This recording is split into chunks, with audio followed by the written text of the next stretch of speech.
Гап.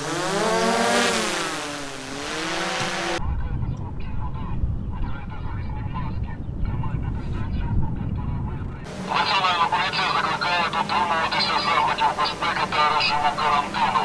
Без нагальної потреби не виходьте на вулицю. Уникайте скупчень людей. Одягайте захисні маски. Тримайте дистанцію у 1,5 метри. Дотримуйтесь заходів особистої гігієни.